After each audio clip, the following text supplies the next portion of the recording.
के बैठ जाए, लेकिन कथा में सदैव तीन ही आएंगे। अब कहोगे महाराज पांडाल अगर पूरा भरा हो तब तीन कैसे आएंगे?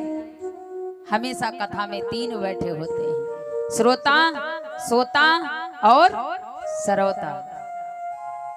श्रोता वो होता है जिसको केवल भगवान की कथा से मतलब है। क्या बज रहा है, क्या हो रहा है, कौन जा रहा है, कौन आ रहा है, उससे नहीं मतलब। केवल मन लगा करके जो भगवान की कथा को सुने वो कौन है? श्रोता है। सरवता कौन है? सरवता तो जानते होंगे, किसी वस्तु को काटा जाए उसको सरवता कहते हैं। तो भैया कथा में सरवता भी आते हैं, आकर के बैठ जाएंगे, फिर कहेंगे अरे भैया पांडाल बड़ा छोटा है, अरे जनसंख्या कम बैठी है, कथावाचक बढ़िया नहीं है, बढ़िया बज नहीं रहा है, बढ़िया कथा नहीं हो रही, कौन सुने? कोई बढ़िया होता, बढ़िया झक्का तो कथा सुनते। 20 प्रकार की सरवता की तरह कमियां निकाल करके चले जाएंगे, उनको कहते हैं सरवता। और सोता कौन होता है? जिसको घर में कभी नींद ना आए, कथा में बड़ी बढ़िया नींद आती है। कई कथा करने जाते हैं, लोग कहते हैं एक बात बताओ, घर में हमें कभी नींद नहीं आती है 12 बजे, हम घूमते रहते हैं, लेकिन कहीं यदि भगवान की कथा हो रही हो, हम जाकर के बैठ नहीं पाते हैं, तब तक हमारी आंख लग जाती, हम सो जाते हैं। हम कहते प्यारे तो तुम्हारे जीवन में नींद की कमी होगी, तभी ठाकुर जी तुमको नींद दे देते हैं। भाई जिसके जीवन में जो कमी भगवान देता है, खूब खर्राटे मार करके सोते हैं, कथा हो जाती है तो अपने आप जाग जाते हैं। और ध्यान दीजिएगा, श्रोता, सोता, सरवता, ये महारानी सती भी बनी है, हम ही तुम नहीं है, महारानी सती भी बनी है। सोता सरवता जब बनी, जब अगस्त मुनि महाराज ने कथा सुनाई, मन में विचार करने लगी, अरे इनको तो कथा ही कहीं नहीं आती, सबसे बड़े त्रिलोकीनाथ हमारे भगवान भोलेनाथ पता नहीं किस देवता की कथा सुनने चले आए, वहां बन गई सरवता। और श्रोता कब बनी? जब भगवान भोलेनाथ ने कैलाश पर्वत पर विराजमान होकर के जब राम कथा सुनाई, तो वहां पार्वती मैया श्रोता बन करके बैठी। और सोता कब बनी? जब भगवान भोलेनाथ ने अमर कथा सुनाई, तो वहां पर सो गई, तो कौन बनी? सोता। तो जब देवी देवता ऐसा कर सकते, तो हम तो तुच्छ प्राणी हैं। सुनी महेश परम सुख मानी, मैया सती कथा में बैठी है, लेकिन भगवान की कथा का अनादर कर दिया। साधु संत कहते हैं कि हमारे पास जितना समय है हम बैठ करके कथा सुने, लेकिन कथा में 3 घंटे बैठने के बाद यदि अपना मन भगवान के चरणों में नहीं लगाया, तो प्यारे भगवान की कथा का अनादर होता है। मैया सती जमकर बैठी रही, लेकिन भगवान की कथा का अनादर कर दिया। तुलसीदास जी ने कहा, जाओ माता, तुमने मेरे राम की कथा का अनादर किया है, तो हम तुमको अपनी रामायण में नहीं रखेंगे। सीधे भोलेनाथ जी का नाम लिख दिया कि राम कथा मुनि बर जुब खानी, सुनी महेश परम सुख मा। भगवान भोलेनाथ ने कथा सुनी, बढ़िया नाम लिख दिया, भोलेनाथ ने कथा सुनी। अब भोलेनाथ ने जब कथा सुनी, तो भोलेनाथ सोचने लगे कि जो कथा सुनाता है उसको दक्षिणा दी जाती है, हमारे पास तो दक्षिणा है नहीं, या तो भांग कल बढ़िया भांग है, गांजा है, ये तो इनके दक्षिणा में काम आने वाला नहीं।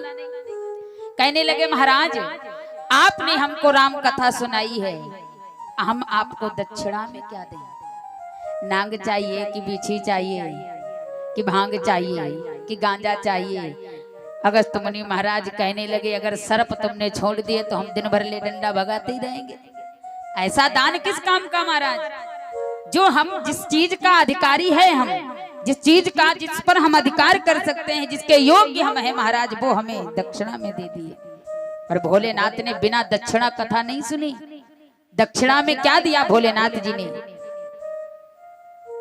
हाथ जोड़ करके अगस्त मुनि महाराज से निवेदन करने लगे कि रस पहुँचे हर भगत सुहाए, रस पहुँचे हर भगत सुहाए।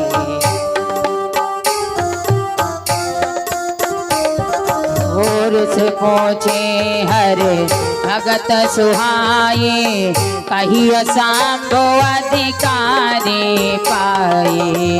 ऋष पूछे हर भगत सुहाए, कहियो सांभो अधिकारी पाए। ऋष पूछे हर भगत सुहाए, कहियो सांभो अधिकारी पाए।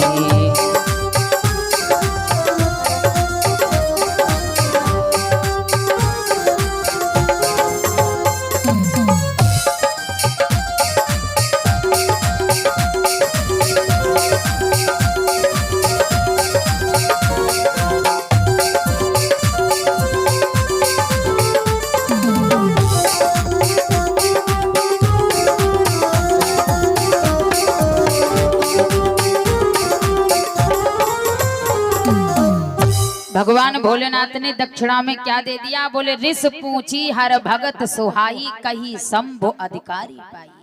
अधिकारी जान करके भक्ति का दान दे दिया, और भक्ति का दान दे करके भगवान भोलेनाथ ने सती मैया से कहा चलो देवी कथा सुन ली। अब कथा तो सुनी नहीं तो बतावे क्या कि हमने सुनी कि ना सुनी। बोले भोलेनाथ कथा तो बड़ी प्यारी कही इन्होंने, अब रोज हम इनके पास आएंगे कथा सुनने के लिए। एक झूठ बोले तो ठीक, पूरे झूठ बोल दिया, बड़ी बढ़िया कथा सुनाई। भगवान भोलेनाथ जब चले कैलाश पर्वत की ओर, तो तुलसीदास जी महाराज कहते हैं कि जब कथा सुनने आई थी तो संग सती जग जननी भवानी, लेकिन जब कथा नहीं सुनी तो तुलसीदास कहने लगे अब तुम जगत जननी नहीं हो, अब तो केवल दक्ष की कन्या हो। कि मुनि सन विदा मांग त्रिपुरारी, चले भवन संग दक्ष कुमारी। कौन रह गई? केवल दक्ष की कन्या रह गई।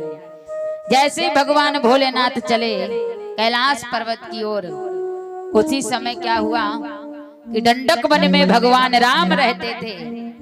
रावण आया, मैया सीता का हरण करके ले गया। मैया सीता के वियोग में भगवान राम नंगे पैर व्याकुलता के साथ करुण पुकार करते हुए मैया सीता को ढूंढ रहे थे।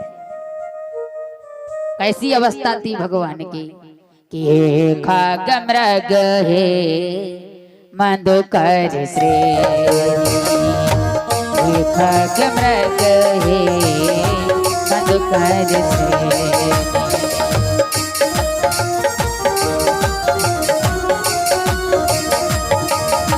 हो हे खग मृग हे मधुकर श्रेणी, हे खग मृग हे मधुकर श्रेणी। तुम देखी सीता मृग नैनी, तुम देखी सीता मृग नैनी, तुम देखी सीता मृग नैनी, तुम देखी सीता मृग नैनी। भगवान बड़ी करुण पुकार करते हुए जा रहे थे, हे खग मृग हे मधुकर श्रेणी, तुम देखी सीता मृग नैनी। और तब तक भोलेनाथ ने भगवान राम को देख लिया। भगवान भोलेनाथ कैलाश पर्वत का मार्ग भूल गए और वहीं पर खड़े होकर के राम जी का दर्शन करने लगे। मन में विचार किया, शंभु समय ते ही राम ही देखा, उपजा ही अति हर्ष विशेषा। भगवान भोलेनाथ को सबसे ज्यादा अगर प्रिय है तो रघुनाथ प्रिय है, और मेरे रघुनाथ को भी अगर सबसे ज्यादा प्रिय है तो कौन है? भगवान राम है। कि जही पर कृपा न करहि पुरारी, सो न पाव मुनि भगत हमार। जिस पर भगवान भोलेनाथ कृपा नहीं करते उस पर कभी भगवान राम भी कृपा नहीं करते। भगवान भोलेनाथ ने जब राम को देखा, शंभु समय ते ही राम ही देखा, उपजा ही अति हर्ष विशेषा। बड़े हर्षित हो गए जब राम जी को देखा। भरी लोचन छब सिंधु न्यारी, भगवान भोलेनाथ एकटक राम को देखते रहे। मैया सती बात करती जा रही, उनको क्या पता कि भोलेनाथ रुक गए, हम 2-4 कदम आगे निकल गए। भगवान भोलेनाथ राम जी को देख रहे। अब मन में विचार किया, आज हमारे राम पृथ्वी का उद्धार के लिए भगवान लीला कर रहे हैं, नंगे पैर विचरण कर रहे हैं, सीता मैया को ढूंढ रहे हैं। तो हाथ जोड़ करके भगवान भोलेनाथ खड़े हो गए, रो रहे हैं, सोच रहे हैं आज मुझे मेरा राम मिल गया, इनको प्रणाम कैसे करें। अगर प्रणाम कर लिया तो साथ में सती है ये जान जाएंगे, और अगर ये जान गई तो 10 प्रकार की बात बतानी पड़ेगी, फिर भी इनकी बुद्धि में फंसेगी नहीं तो क्या करें। भगवान भोलेनाथ सोच रहे कैसे प्रणाम करें, लेकिन एक भक्त को यदि भगवान मिल जाए। भगवान भोलेनाथ व्याकुल हो गए कि हृदय विचारत जाते हर, कहे वेद दर्शन हो, गुप्त रूप अवतार हो प्रभु, गए जान सबको। मन में विचार करते जा रहे हैं, हृदय विचारत जात हर, कई विध दर्शन हुए। अरे कैसे इनको प्रणाम करें, साथ में तो सती जी हैं, लेकिन फिर भी भगवान भोलेनाथ अपने को रोक नहीं पाए।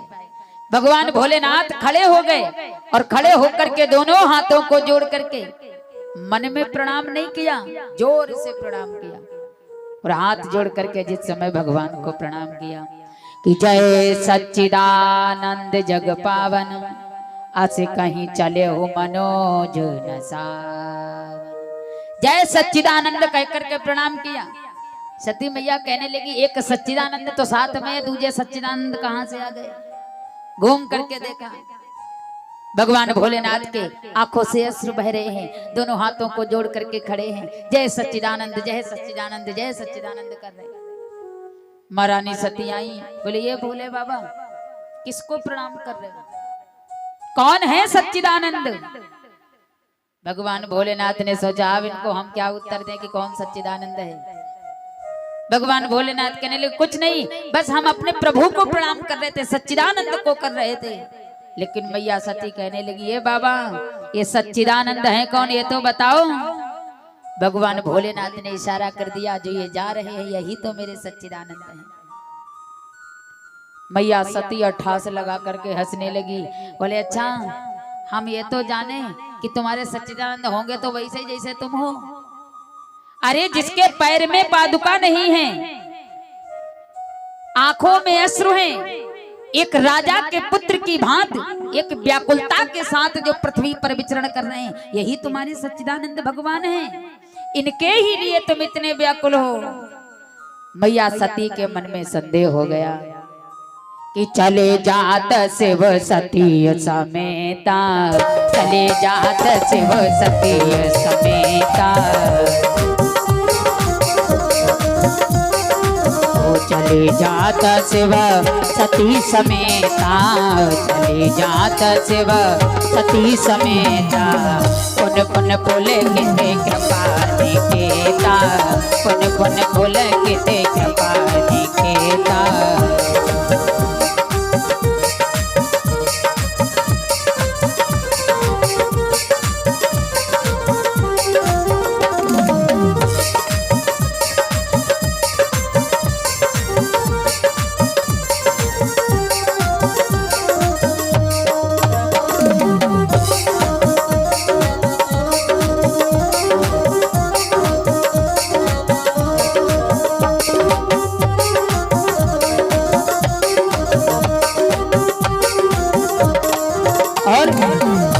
सती सुदशा शंभु कहे देखी, सती सुदशा शंभु कहे देखी, और उपजा संदेह विशेषे, और उपजा संदेह विशेषे,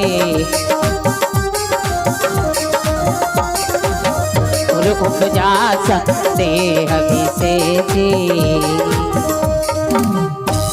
सती सुदशा शंभु कह देखी, उपजा संदेह विशेष। मैया सती ने कैसी दशा देखी, बोले सती सुदशा शंभु कह देखी और उपजा संदेह विशेषी। अरे जो भगवान को देख करके संदेह अपने हृदय में उत्पन्न कर ले, उसका ठिकाना कहाँ होगा। जैसी मैया सती जी ने देखा